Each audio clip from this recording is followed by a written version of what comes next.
Now tuned into the greatest. The Run with Manny Wilson podcast. The Run with Manny Wilson podcast. The best sports podcast there is. Yes, sir. What's up, everybody? Welcome back to The Run with me, Manny Wilson, all the way from Detroit to Chicago to your speakers and headphones. I appreciate you tuning in to the first interactive sports podcast, a community that makes sure your voice is heard. So if you hear something you agree with, you disagree with, you like, you dislike, go ahead, shoot me a call, 219-413-9405, and we will play your take back on our next episode. Now, look, man, we got a lot to cover. It's some simple things, but, it's all good stuff. One of the most interesting things, though, this is really not on the agenda at all. I'm completely off script as I say this. One, the Tigers won. Opening day. Happy about that. NCAA tournament going on. UConn just won. I think the other game just finished too, but whatever. I'll check. I'll give you updates on that. But the most important thing, most important thing is bro, the diddler, bro. Have y'all been keeping up with P. Diddy and all the craziness that's been going on, bro? Like, I got topics to talk about, but bro, that's been interesting. That's more interesting than anything I got to say on here, bro. All this stuff going on with P. Diddy, the documents, the children, and him fleeing and getting on planes and running away, and bro, this stuff is crazy. This is crazy, bro. All of my feeds on social media is just filled up with this P. Diddy stuff, and I'm like, damn, bro, tough break for bro, but I mean, if he did this shit, that's wild. Hey, he deserves every bit of a joke. He deserves it all if he did this. He deserves to run from the feds, and they deserve to get him and everything. And I seen this one thing. They were talking about this is a cloned version of Diddy. I know, I'm way off the wall. I'm way off the wall. I'm so far off the wall in sports right now, but you just got to kick it with me, bro. Whatever. I see that we're talking about this is a cloned version of P. Diddy, bro, because if you look at the pictures from this period and the way we've been seeing lately in terms of his mug shots and stuff, bro got a big ass forehead now, and it's just not the same P. Diddy. So hey, I'm like, I don't know, bro. I don't know. But the funniest thing I've seen, and I'm going to just leave it. I'm going to wrap up. I'm not going to talk about this the whole time. The funniest thing I've seen, though, with P. Diddy and the jokes and everything, one was him and R. Kelly, step something. It was, Step Brothers. It was a Step Brothers meme, but it was a joke behind it. Of course, I can't remember it. But it was a joke with him and R. Kelly. So that should let you know along the lines of what that was saying. And then the other one was because P. Diddy is always the Joker for Halloween. Bro, they've been calling this man the Diddler. The Diddler. I'm like, bro, this is crazy. They've been making soap operas and stuff. Like, this is going to be a soap opera called The Diddler and Did He Do It? Like, bro, come on, man. That's kind of silly now. Did he do it? Come on, bro. Like, that's silly to me. But look, all right, I've been cut to the sports. I'm going to leave it alone. But I had to talk about it's so damn fascinating to me. But anyway, look, the NFL, bro, they're still in Christmas. Typically, the NBA is always on Christmas. They have Christmas Day. We know the big games are happening on Christmas. The big stars are happening on Christmas. But recently, the NFL announced they'll be playing 2 games on Christmas Day. And although they usually never play any games on Wednesday, and they typically try to avoid playing games on Wednesday, Christmas so happens to fall on a Wednesday. And they said, to hell with all of that. We playing this game on Wednesday. Now, from 1948 through last season, there's only been 2 Wednesday NFL games in history. So, what I'm speculating here is that the NFL is trying to in a slick way, creep in Wednesday night football. Because the reason I say this is we seen this happen with the Saturdays. Last year, they implemented Saturday football, and I was like, where the hell did this come from? Football on a Saturday during college football? Why would the NFL do that? And then now this season, they're running it back. Got some more Saturday games in line, and that's going to be happening. We've seen the overseas games. They talked and they announced that there's going to be Friday night football happening a couple times throughout this season. The opener in week 1 with the Eagles in Brazil is going to be a Friday night football game.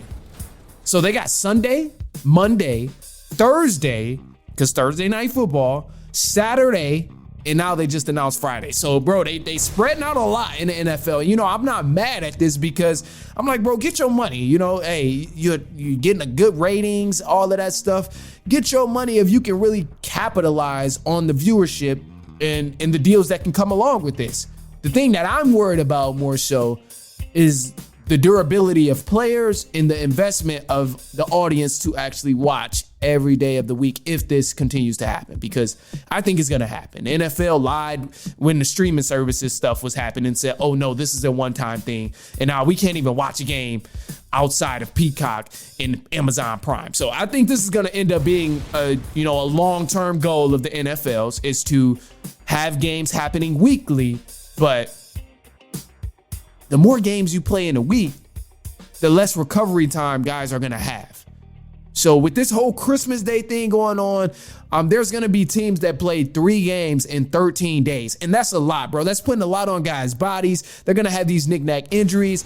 And, I'm just concerned if they'll be as durable as you want them to be, especially when the NFL cries safety, safety, safety, no hip drop tackle. You can't hit them like this. You can't fall on the quarterback. You have to wrap them up this way. You can't touch this guy. You can't touch it. Like, they do all this crying stuff, but yet they're giving these guys less recovery time to play football games. So that's one concern right there. The other concern I have is that Sunday is the perfect day to watch a football game because a majority of people aren't really at work. Most people have off. Obviously, there's a good portion that do work on Sundays, but even Saturdays, the weekends are pretty much solid. I'm okay with any weekend football going on in the NFL because typically that's when people have the least amount of distractions that they have to attend to. On the weekend, you don't have to worry about a lot of different things happening outside of things that were already planned. But Sunday is the golden day. Because it's been happening for years, people know they want to sit in front of the TV and watch NFL Sunday. That's one thing. But when you start adding Monday, Wednesday, Thursday, Tuesday, all of these different days during the week, people are busy, bro. People work 9 to 5s, damn it. People got kids. They got to make sure their car get fixed. They got to go to T-Mobile and make sure their cellular service is right. They got to go get some furniture for the new crib. They got to do all kind of stuff during the week.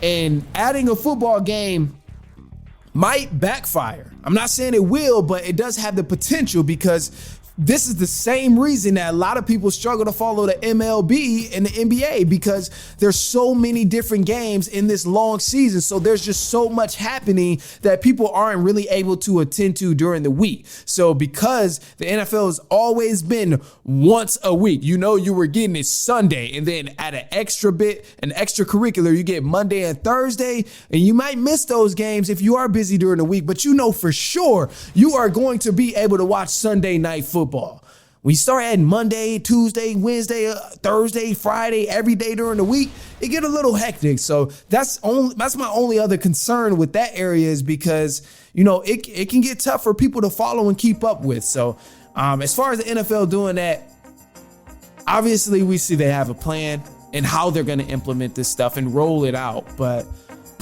what's tough too with the Friday night football is when these teams go play in different countries, it's not even on channels we can watch.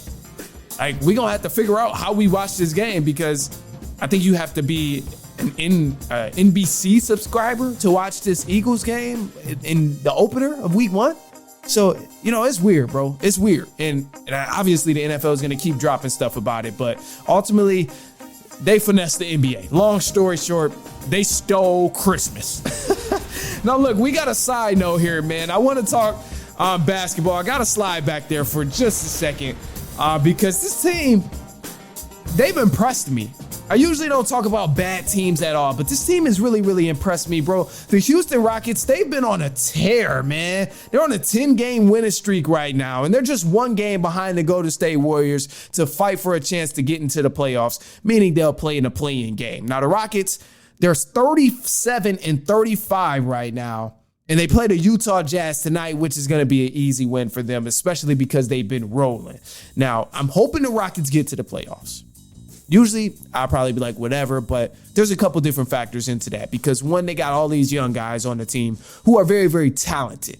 And I feel like at this point, we've began to see the Rockets mature as a team rather than a group of individuals. We're now seeing the Rockets form an identity behind that name, the Rockets. When you play the Rockets, you know who you're going to be going against. You know you're going to be playing a scrappy team. You're going to be playing a team with a lot of talent, with a lot of youth, and also some good coaching because Ime Udoka has been doing a damn good job making these guys one solid unit. And that's a huge reason why I want to see them just get into the playoffs and actually, get some experience under their belt because this team can only go so far if they don't have that experience of being good in the playoffs. You got to know how to go to the playoffs and lose before you can go to the playoffs and win. So that's reason number one right there. Reason number two is because personally, I want to see head coach Ime Udoka have a lot of success in his first year. I liked what he did when he was in Boston. I think he did a phenomenal job with that Boston Celtics team. That was probably the best that I've seen that Boston Celtics team when Ime Udoka was there. It just so happens they ran into a dog like Steph Curry in the finals, and Steph got the job done, bro. I mean, it's only so much you can do when you play somebody of that talent and that experience with that IQ who was able to close out games the way he did. So, that says a lot that he even got there as a coach, but ultimately he had unfinished business in Baltimore or in Boston. Head coach Ime Udoka had unfinished business there that he didn't get a chance to correct because of how everything went down with the staff and, him getting fired. So to me, him going to Houston, putting him on a team where a lot of people thought was damaged goods and actually taking them to the playoffs. I think if he takes this Houston team to the playoffs, it says a huge amount of respect. It gives a huge amount of respect to what he can do as a coach. And it says a lot about what he can really do as a coach. It's a huge testament to how great of a coach he really is in the NBA. So that's a huge reason I want to see them win. But ultimately, this is really just going to depend on the Warriors and if they can win these next few games coming up in the schedule because they got some dogs they going to be playing. They got some dogs. The Dallas Mavericks is one of them. They play the Dallas Mavericks twice. That's going to be tough. The Houston Rockets once, the Lakers, and they play the Pelicans. So if they can get it together, it'll be nice, but who knows? I mean, hey, and for the record, y'all, anybody out there who's a Warriors fan and you still ride or die on them being a dynasty, you out your damn mind, bro. Dynasty teams ain't playing for a play-in chance. 10th seed in the play-in is ridiculous, bro. You can't call yourself a good team if you fighting for a chance to get to the playoffs and you're not at number 8. Absolutely ridiculous. I'm not buying it. But look, anyway, we got a voicemail caller. Let's hear what he got to say. Let's do it. Let's play his take back, and let's hear what he got to say. Let's do it. This is Ollie. NFL banning the hip drop tackle. I think it's stupid. This is a contact sport. Just play. That's facts, man. Hey, that's facts, Ollie. Hey, I 100% agree with you. And damn it, the NFL needs to stop being so damn soft, bro. Man. I agree with you, Ollie, 1,000%. But look, of course, man, hey, shoot us a call if you heard something you agree with, you disagree with, you like, or you dislike. That number is 219-413-9405. Of course, we're going to play your take back on our next episode. Get like Ollie. Don't be soft. Don't be in favor of the NFL hip drop tackle rule. Yeah, let them know. Them boys got to play ball. These NFL guys know what they getting themselves into. Let them ball out. Anyway, look, it's halftime. We got to take a quick break. We're going to come back with some MLB scores for opening day. Also, too, the Sweet 16 and the NCAA is here. Women play tomorrow. But Ice Cube is in the news as well. I got some stuff about Ice Cube, bro.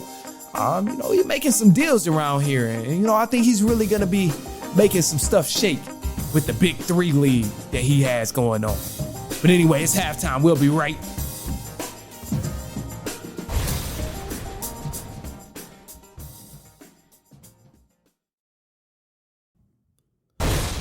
All right, man, let's jump into it with the news. I got some MLB scores here. Let's go ahead and kick this off, man. Obviously, as I mentioned, my Detroit Tigers, they beat the White Sox today, which I'm extremely happy about. Good start for the Tigers. They beat them 1-0. Neither one of these teams is going to do anything this season. The White Sox both going to be garbage along with the Tigers. They going to be pretty garbage too. Other than that, though, the Colorado Rockies, they played the Diamondbacks and they lost to the Diamondbacks 0-2. The Red Sox there in the first inning with the Mariners. Got the Guardians and the Athletics playing tonight. The Cubs, they're taking on the Rangers and they're winning right now all the way in the ninth, 3-2. Looking like the Cubs probably going to win that game. The Twins, they beat the Royals 4-1. The Yankees, they had a close game with the Astros, and they ended up pulling off that win 5-4. The Pirates, they beat the Marlins 6-5. Padres, they beat the Giants 6-4. Blue Jays, they stomped on the Tampa Bay Rays 8-2. And the Dodgers, man, they smacked up the Cardinals 7-1. Now, March Madness, as I mentioned, is here. It's a couple different games that already finished. UConn, they ended up beating San Diego State, got them boys up out of there 82-52. Man, UConn has been rolling. They've been looking strong and they've been solid. I didn't pick them to win, but damn it, I should have. Clemson, they beat the Arizona. I don't even know their mascot, but they beat Arizona. Arizona folded again. This was an upset right here. And I knew Arizona was going to do this, man. I knew it. I knew it was going to happen. They lost to Clemson 77-72. It was a solid game. I didn't really get to watch it because I was about to record and all of that. So I didn't get to finish out the closing half of the game. But man, I just knew Arizona was going to do this. They do it every single year. They get you all hyped up. But kudos to Clemson actually pulling off the win. Right now, currently, as I'm talking, you got Alabama playing North Carolina. Alabama is winning that game 32-31. And then Illinois is playing Iowa State. They're winning that game. Literally just started. Illinois is winning 11-2 as of right now. And then you got some more games coming up this weekend. That's going to be interesting. NC State will play Marquette. Gonzaga and Purdue is going to be playing tomorrow. Duke and Houston is going to be playing tomorrow. Creighton and Tennessee is going to be playing tomorrow as well. And then I'm really, really excited about the women's basketball that's going on as well because they got some games starting tomorrow as well. And I think this is where a lot of the action is going to be.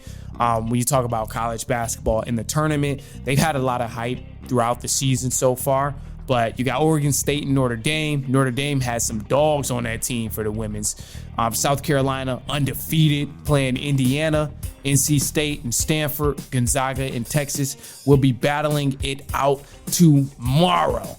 All right, now look, man. Ice Cube, as I mentioned, he's in the news. Let me clear my throat. Y'all didn't hear, but before the news, bro, I was coughing up a storm, bro, and I think it was just I needed to drink some water. That's all it was. That's all it was. I've been having too much fun recording this episode today, and I needed to drink some water. So if I have to pause and drink some water, just bear with me. All right.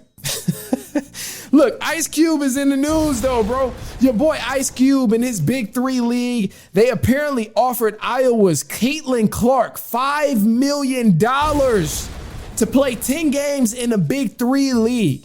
Now, Ice Cube, of course, receives criticism for everything he does, but he received some criticism because people were talking about, well, why Caitlin Clark for the $5 million offer? There's other women who want the opportunity. There's other women who need more opportunities to play basketball outside of overseas in the WNBA. Why not offer them? And that's just nonsense because one, I agree. I 1,000% agree women need more opportunities outside of the WNBA and, overseas. But on the other hand of that, none of these women are Caitlin Clark right now, bro.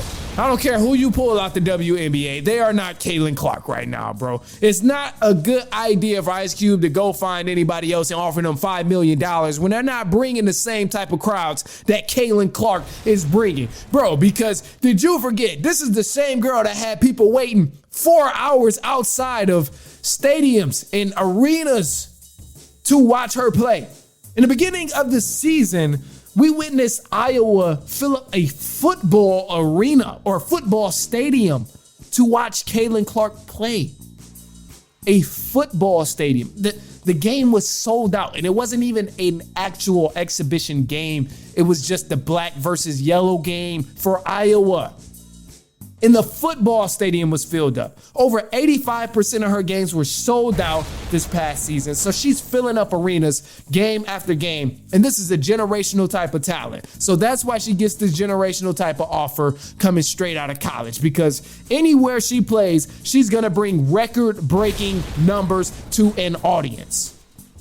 He'd be foolish not to try and get Caitlin Clark to play in the Big 3. I mean, hell, if I could get Caitlin Clark to show up on this damn podcast, I would do it because I know wherever the hell she steps, she's going to bring a hell of a crowd with her. Fans would love to see that. I personally would love to see her play in the Big 3. I don't know how it would go, but I would love to see it. I mean, her playing against a lot of experienced NBA players, her playing half court, no fast breaks.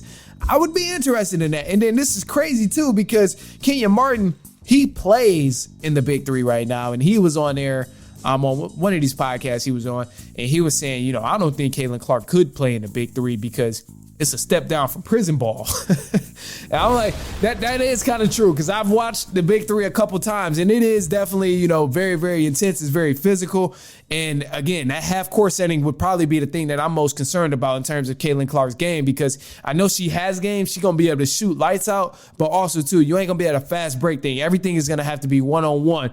And I mean, the rebounds is in a half court setting is a lot easier to get. People got more stamina in a half court setting. So, I don't think he's completely wrong on that, but I would still love to see it.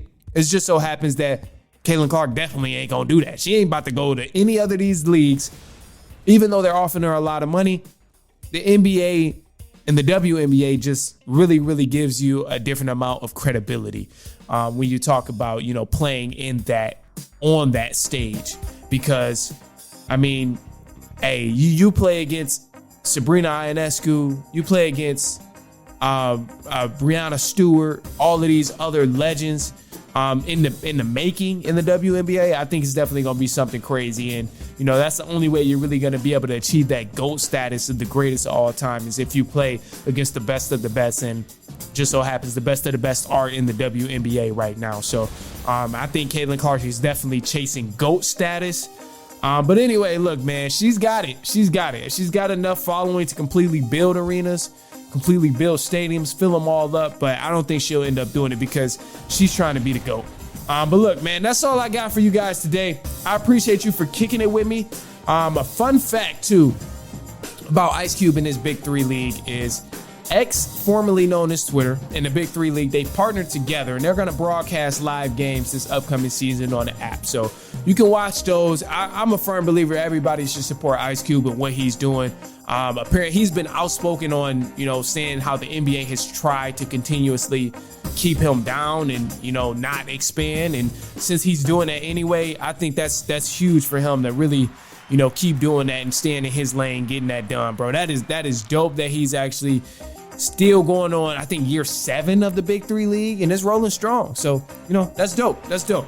Last little thing, I'm gonna leave y'all with here, bro. The last little note, because I'm done. I ain't got nothing else to say. If I'm on here talking, it's gonna be about P. Diddy and all the craziness, the diddler, that's going on. But other than that, I'm gonna leave y'all with this note here. I saw this on social media, and I thought it was dope. I thought it was perfect, actually. It said, life is like a camera. Focus on the good times, develop from the negatives, and if it don't work out, take another shot. If your battery's low, charge it up, start shooting again. So with that being said, bro, take that however you want to, receive that message. But I think you should always get up, take another shot, regardless of how that first one turned out. You know, hey, if you like it, if you're not feeling it, go ahead, take another shot. You know, whatever you do. Even if it's good, bad, you live to fight another day. Put it that way. As Ice Cube said in his movie Friday, you live to fight another day. Or that wasn't Ice Cube, that was Pops. Reese Witherspoon. Shout out to him, even though, you know, long live Reese Witherspoon. I think that's his name. I feel like I got a completely different person. Look, bro, I'm going to be on here just rambling, if anything. So, look, if you've been kicking it with me this long, of course, I appreciate you, but I'm not going to hold you up anymore, bro. I need to give me some rest myself. Clearly, I'm off the walls. I'm just talking about anything, but take that message, bro. Life is like a camera. Do what you want with that. And until then, bro, send it to a cousin, a brother, an aunt, an uncle, a niece, a nephew, anyone you know who will enjoy it. I promise you they will not mind. And until then, bro, y'all enjoy y'all weekend. Make sure you make this a great weekend. No matter what the weather is, no matter what the circumstances is, make sure you embrace something that you have around you, even if it's your health, even if it's, you know, a friend, a partner, a spouse, your car being good, your car starting up, your car not needing any maintenance. You better embrace something that's good, all right? I'm gonna leave y'all with that, all right? Other than that, I'm going, man. That's all I got for y'all. I'll see y'all next week. I'm out of here.